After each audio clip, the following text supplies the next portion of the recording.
খন গাড়ী দৌৰি থাকে।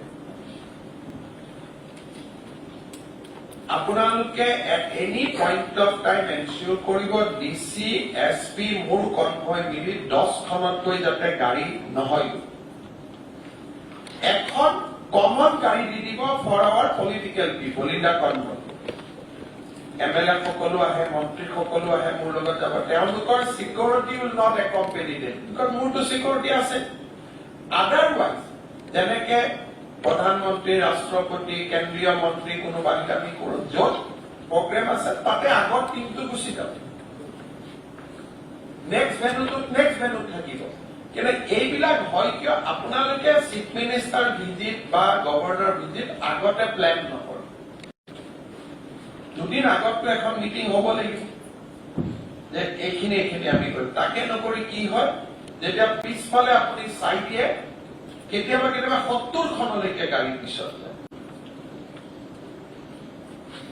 মানুহ কেইজন য'ত মই গৈ আছো, চাপোজ মই ভোলাগুৰি বাগিচাত গৈ আছো, ইদিনাখনে মই তেজপুৰৰ পৰা ভোলাগুৰিত গৈছো, ভোলাগুৰিত মোক ৱেলকাম কৰিলে,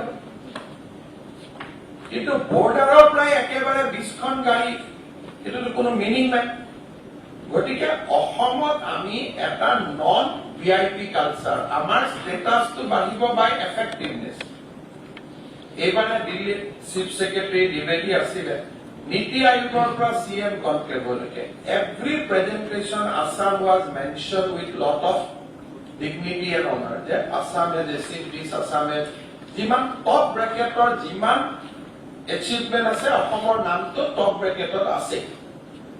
আমি কোনো এটা ইণ্ডেক্সতো আমি লাষ্ট 3-4 বছৰ we are not behind. That's create the respect. মোৰ লগত কিমান চিকিউৰিটি আছে আগত পিছত, সেইটোৱে মোৰ কাৰণে ৰেছপেক্ট ক্ৰিয়েট নকৰে। ইফ ইউ একচুৱেলি ৰেছপেক্ট মি, তেতিয়াহ'লে আপোনালোকে ডিষ্ট্ৰিক্টত পাৰফৰ্মেন্সৰ জৰিয়তে ইউ ক্ৰিয়েট ডেট। ছাৰ আপুনি কৈছিলে মোৰ চব জেগাত এফআৰইউ অপাৰেশ্যন হৈ আছে। That shows that you like me, you respect me. গতিকে অহা মাহত আমি লখিমপুৰত কেবিনেট কৰিম। মানুহে ফিলে কৰিব নালাগে যে কেবিনেট হৈছে, চব কৈ দিব যে ছাৰ আপুনি 9:45 গৈ পাব। বিজু হাজৰিকা, জয়ন্ত মল্লবৰুৱা আপুনি 9:55 গৈ পাব।